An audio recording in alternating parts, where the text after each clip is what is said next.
everyone. Thank you for joining us for another episode of Keeping It Behavioral, where we're empowering parents one episode at a time and breaking down behavior analytic topics to what they look like in the real world.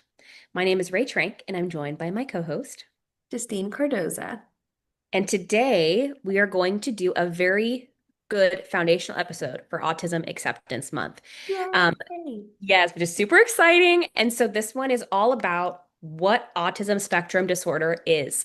We talk a lot about supports for it, but we really wanted to use this episode to get into the nitty-gritty about what it is. So I'm going to give you guys some overview topics that we're going to be getting into in greater depth throughout this episode. So if I talk a little fast or I'm giving you too much, just know that we're going to be getting into it further in the episode. So, to start off, autism spectrum disorder is a neurodevelopmental condition. It is not a mental illness. This is oftentimes very misconstrued. So, that is one point we wanted to just highlight right off the bat. It's just a different way of thinking and perceiving the world.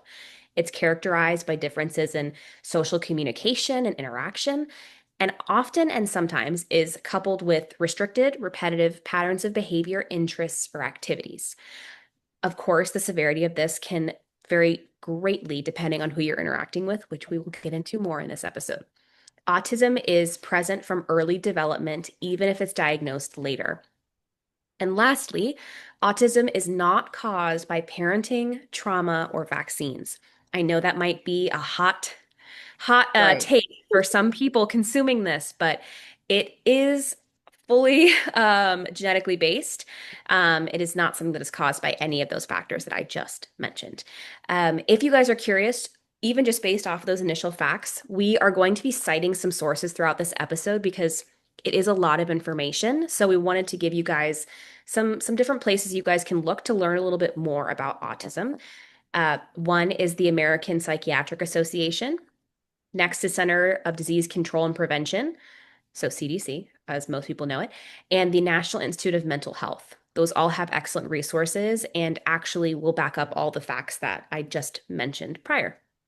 Awesome. So, as we dive into this information, something that Ray touched on is that autism is a spectrum, right? So, what does a spectrum really mean? So, it means that there's not a linear scale of mild to severe for how the symptoms present in someone who is on the spectrum. So, they could have high support needs in one area and be really low support needs in another, right? We have children who are nonverbal, who have great daily living skills, and then we have children who are verbal but have really intense behaviors. It really is just a spectrum. It is not a one size fits all type of neurodevelopmental disorder, right? So I just want to make sure that everyone's aware of our favorite phrase that if you meet one person on the spectrum, you do meet, in fact, one person on the One spectrum. person. Mhm. So functioning labels, so saying things like, oh, this client or child is high functioning or this one is low functioning, are being increasingly discouraged because what does that mean? Like low functioning doesn't mean this, and this in a way that what low functioning may look like in one person does look in another person, right? So we're definitely moving to a space where using those type of labels are considered more harmful than helpful in this day and age. And kind of to follow that up with some sources, if you are interested in looking further into how to understand the type of spectrum that it is, would be the Autism Self-Advocacy Network, the American Academy of Pediatrics with the autism clinical reports that they produce. And then there is a research paper called Autistic Community and the Neurodiversity Movement, which was published by SK-CAP in 2018. And I want to actually, okay, when you're talking about the spectrum, I think this is a really perfect time to talk about one of the most beautiful explanations I ever received from a professor. I think I might have said this in another episode, but it's worth repeating, is that he always told me that he viewed autism as a mosaic. And I think that that is a really beautiful way of helping to understand what you were talking about with, Yeah. it not being a linear scale. It is every individual that you meet is a unique piece of this beautiful mosaic. And sometimes they have colors that might look similar to another piece of that mosaic, but it's still completely unique in its own way, which I know sounds a little bit cheesy, but it is a really beautiful way to conceptualize that because some people really, really struggle. They think that it's a one size fits all. Yeah. And I So, think, sorry, go go ahead. ahead. No, I was no. gonna say, I think that picture that you painted in my head also just reinforces how beautiful that all these different pieces that may be different fit together to still produce such a beautiful piece of art. Because that just makes me think about so many beautiful individuals that I've met on the spectrum that I'm just like, you just amaze me with every part of you that makes you you. And I Yes. think that mosaic comparison was spot on, right? I love that. Yes, and it makes the art pieces autism, right? Right. So it's beautiful. So, kind of going into now that we kind of know the foundational pieces of what autism is, how it can present, we really wanted to get into some of the sensory processing pieces behind autism. This is a big thing that, a lot of parents, sometimes even autistic individuals will choose to look into supports for. So, sensory processing differences are a really big piece of the diagnostic criteria for autism spectrum disorder. I also want to emphasize that ABA professionals cannot diagnose autism. That's also a misconception. So if you ever go to a clinic and they're like, oh, I can tell you that so and so has autism, you have to actually be a diagnostician to be able to diagnose autism. I just want to throw that Great out call there. out. So we might see with that sensory processing piece that autistic individuals might have hypersensitivity, hyposensitivity, or a little bit of both. So this can vary greatly depending on what type of sensor we actually talking about. Is it Yeah, sensitivity to touch? Is it auditory overwhelm? Sometimes even just visual overwhelm can be a huge thing. There are so many different ways that that can interact with an individual, which require different types of supports. absolutely. And we oftentimes see that this sensory overload and actually even being hyposensitive, so let's say you need a lot more input to feel satiated, to feel satisfied, can lead to meltdowns, shutdowns, sometimes aggression, sometimes some of those bigger behaviors that require a little bit more support. So knowing where an individual falls on that scale helps you to provide more regular access to supports to either help them navigate the Yeah, overwhelm or supports to help them get the input they need to be the most successful in any setting. That's a big thing that ABA really focuses on providing supports for. And if you're curious about learning more about the sensory processing piece of autism, again, we can direct you to the DSM. It has some awesome sensory criteria broken up in there to understand how the diagnostic component works, as well as the sensory profile that was published in 1997. This is an article by W. Dunn. Another article published in 2009 called The Sensory Reactivity Research in Autism is another great one to check out. And just highlighting again, sensory differences aren't an add-on, they're a core feature of autism. absolutely. And then something that you touched on that kind of segues into the next piece of this is that behavior tends to come as a form of communication, right? So if I'm unable to communicate what I need, if I go into behavior and have a meltdown, you're going to pay attention and try to solve the problem that I'm presenting because I'm unable to tell you that, right? But if I had the words or if I had the skills to communicate, hey, in this moment, I need this. I need more jumps. I need more hugs. I want deep pressure. Want support with navigating my sensory needs, but I can't tell you that. So then that leads to the different varying topography. So what the different behaviors look like to get those needs met. And not always just a sensory need. It might be a social need, right? Like in this moment, something hurt my feelings. I would like for you to apologize, but I can't just outright ask you because I don't have that skill to advocate for myself in this moment. So instead, I might hit you. And unfortunately, that is sometimes the go-to that we see with those on the spectrum, but it's because they just haven't been given the tools to navigate all those feelings that they feel. And with that sensory possible, the hypersensitivity and the hyposensitivity, there's also that emotional piece too. Like I feel my emotions really, really Yes. big in my body, and it takes a lot of support for me regulate myself after feeling something that made me really, really sad, even if the other person in that social interaction felt like it was a small deal, right? Um, and that's just Love, a normal part love of that. growing up too, like having to learn how to feel those feelings and how to regulate yourself and to deal with them and communicate them. Yeah. So there's a Which, lot of, oh, sorry. sorry. I'm sorry. I don't mean to cut you off. I actually want to add on to something you said because I loved it so much. Just like a little tidbit that I'd heard. It's a phrase I've heard a lot coming up now. Clarity is compassion. So Love whenever you're that. navigating emotional pieces with a learner, especially with autism who struggle with some of those cues, who have, like you said, some of that hypersensitivity, associated with the emotional aspect of it, being clear and providing as much clarity is you being as compassionate as possible to another individual. So sorry, I did not mean to interrupt you, but I was like, that ties in so well. Yes, So, that's such a um, good call out though, because that's something that we work and strive to do when we are providing compassionate care with those that we work with, right? Making sure that I'm taking the time to listen to what you have to say in the way that you're trying to say it, so then I can teach you, I understand, but here's the safer way to communicate what you're needing. That way you're safe. Anyone else in the situation is safe. But to even be able to solve and offer those, solutions, we have to know the why. One of the biggest things that we do in the field of ABA is try to understand why the behavior is occurring first so I know how to react. That's just like a tidbit for anyone in the world who interacts with people in general, right? If you're behaving this way, why? So that I know how best to react. Because intention is important, right? That's something I feel like all adults can really relate to, is like knowing why someone did something makes it less harmful to me or more harmful to me depending on what that motive is. So some things that we assess when we're talking about what the why is are we trying to get away from something? Are we trying to escape from a sensation or from a demand, someone telling me to do something that I don't want to do in this moment? Because sometimes I need to just run away because I don't want to clean up my room, and that's the why, right? So now I know, okay, you ran away because you don't want to clean up your room. What can I do to make this not occur again? And then sometimes I'm doing it because I want access to it.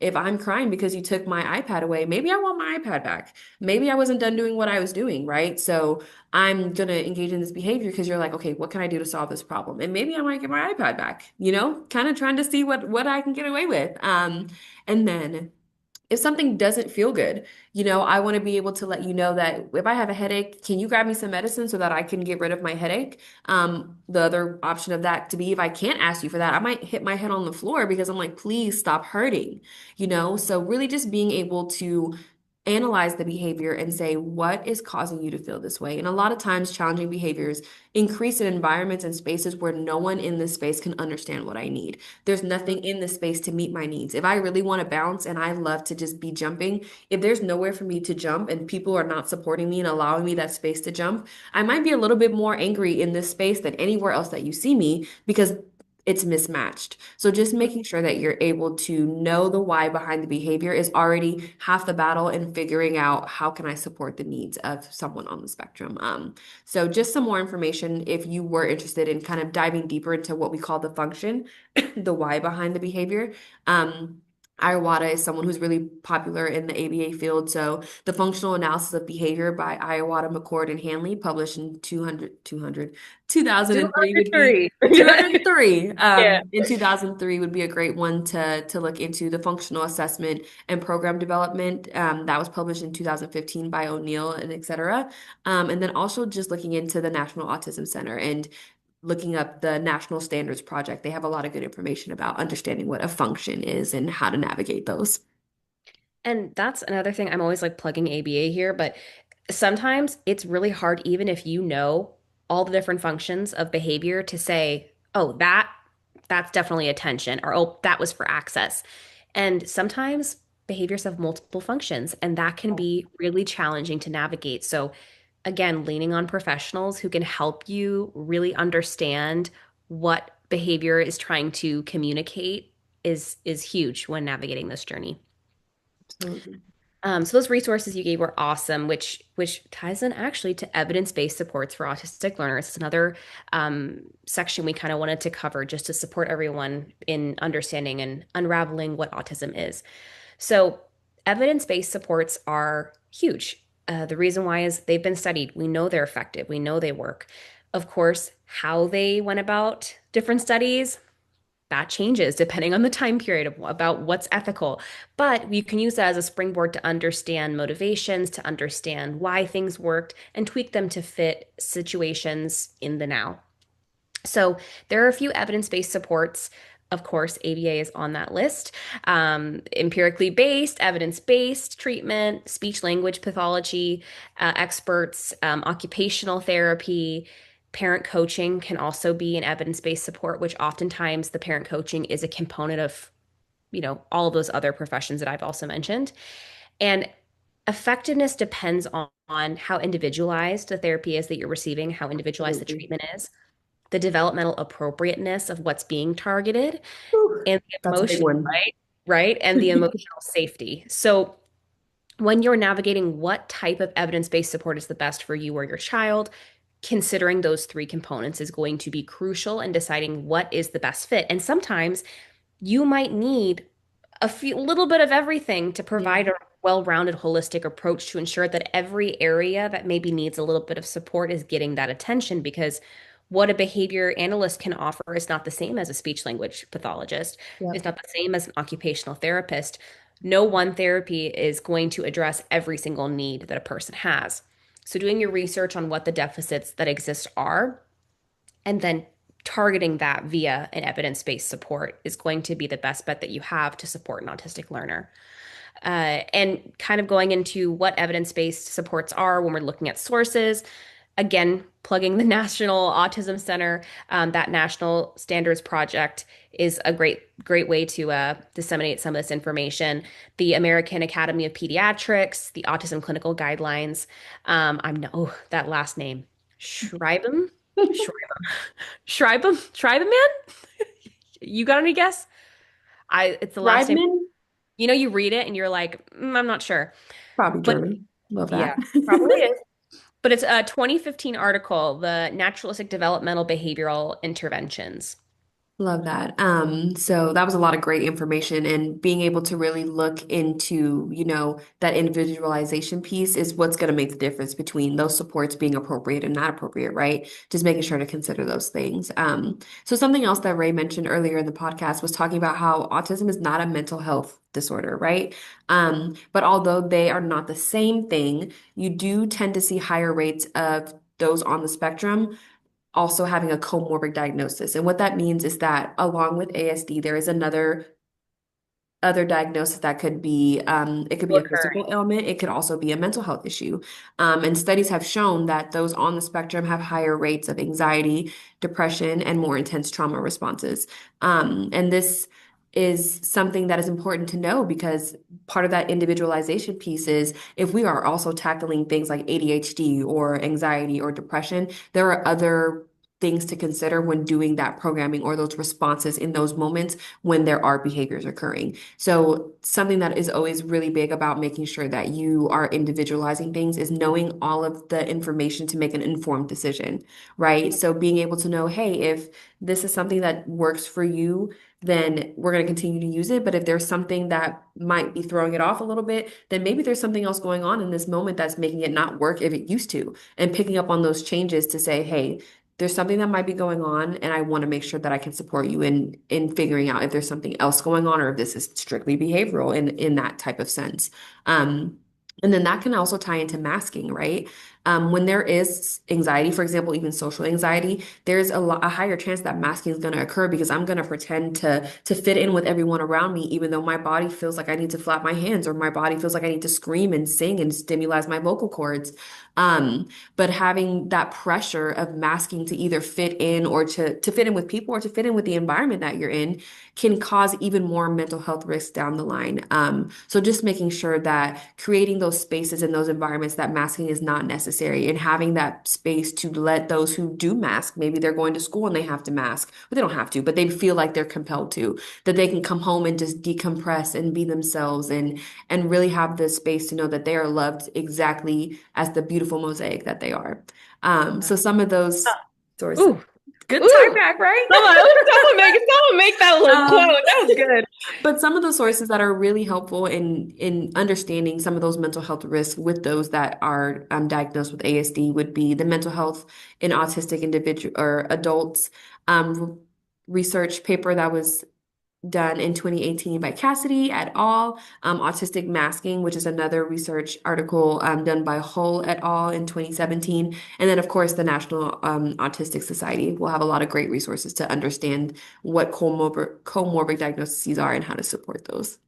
Yes. And I just to kind of clarify the masking piece. So Justine, just beautifully explained how masking can really contribute to increased mental health risks. But specifically, what masking is when you are having to repress pieces of yourself for the sake of fitting in, appearing normal, Mhm. demonstrating quote unquote normal developmental behaviors, even if that doesn't come naturally to a person.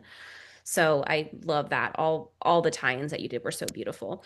So a big thing too, kind of thinking about the mental health component, which is a big thing that the compassionate care movement within ABA is making a push toward, is prioritizing understanding over compliance. Because when we do that, we are increasing or decreasing long-term mental health risks. Yeah. If we are really seeing a person for who they are, we're not pushing them to be compliant.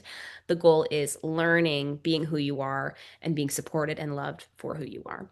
So we wanted to kind of wrap up a lot of the things with kind of dumping a lot of different information. And so for those who are listening and you don't have a pen and paper, this is just remember this section of the podcast, because we're going to drop a few resources for everyone to kind of go in, research, have some permanent products to reference after this episode. So we've mentioned the CDC for some Autism Resource Center uh, to get some more information that's more educational. Actually, let me go back. Let me break these up into categories. So I'm going to talk about educational, support and advocacy, ethical providers. Okay, so let's start with So educational. important. Yes. So CDC, Autism Resource Center, that's one. Another one is the National Institute of Mental Health. You can look up NIMH, as well as the Autism Self Advocacy Network, which you can also look up ASAN, and it should also populate in your search history. The next is support and advocacy. Some places you can look is Rights Law, which is education law and IEPs. That's very helpful for those navigating their school journey and Great support. resource. Yeah, really, really good one, because a lot of us do not know how to navigate that.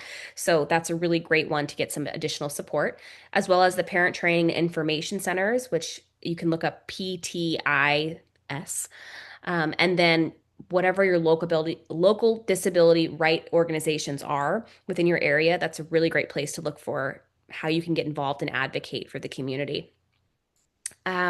When you're looking for ethical providers, we did also want to just give you guys a few key points to maybe ask as you're navigating that journey to ensure that it is in line with what you're looking for and what outcomes you're hoping to achieve long term. So trauma informed care is really important, especially as we're considering that mental health component.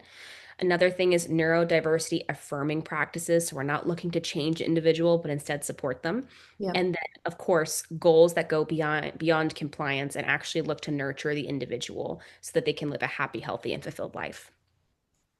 So closing takeaway, autism is, neurological and lifelong. It is not a mental health disorder, though we can see some comorbidities, so co-occurring conditions. And the behavior that we're seeing and receiving when you're navigating an autism diagnosis is information, not intent. So Absolutely. they're And not trying to hurt you. Yeah. yeah. And so with that information and with that lens, support should reduce stress and increase autonomy. And with that, it means that the support long term should have the result of that individual and those around them feeling less stress overall, right? Like, because I'm learning how to understand you, you're learning how to communicate with me. So these two reciprocal things should be able to de-stress and give more autonomy. So now I'm giving you the ability to communicate this in multiple different ways across multiple different people. And I'm giving you the autonomy to do things by yourself. So you don't need to communicate with me as much, for some of those, like, for example, daily living skills, because I don't have to be there and hold your hand while we're doing this because you've learned how to do it on your own. So just making sure that those supports are tailored to reducing the need for or the occurrence of dysregulation overall across whatever those triggers might be. Um, and then understanding autism leads to better outcomes for families. The more information you have, the more informed decision making you can do. Finding out those functions will then let you understand how to respond in that moment to lower the chance that this occurs again instead of increasing it. Being able to pick up on the level of support that person on the spectrum may need in that moment, whether right now you want me to physically help you, but soon I'll show you by just pointing, and then I might just tell you, and then you can do it on your own. And being able to meet them where they're at while you support them in developing those skills. So I'm really glad you guys were able to join us today for a really informational packed podcast, but really a lot of good information that's needed because this right here is the first step in understanding autism and being able to leading to those better outcomes for you or anyone else that is involved in being able to take in this information. So we are here at Keeping It Behavioral, guiding autism and fostering hope. We are here for you every other week with a new episode. Please follow us on Instagram, Facebook, YouTube at Keeping It Behavioral, and check out our website at sites.google.com/view/keeping it behavioral. We also have created a visual in connection to this episode that we will post across all of our socials. So please check it out because we have a lot of great information on there. And if you weren't taking notes today, you could just save the visual and have the notes there. So we are behavioral analysts, but we do not give out individualized advice or treatment guidance. We're just here creating a community to discuss those topics for those that we love. So I'm Justine Cardoza. And I'm Ray Trink. We'll see you next time. Thank you Bye. guys. Bye.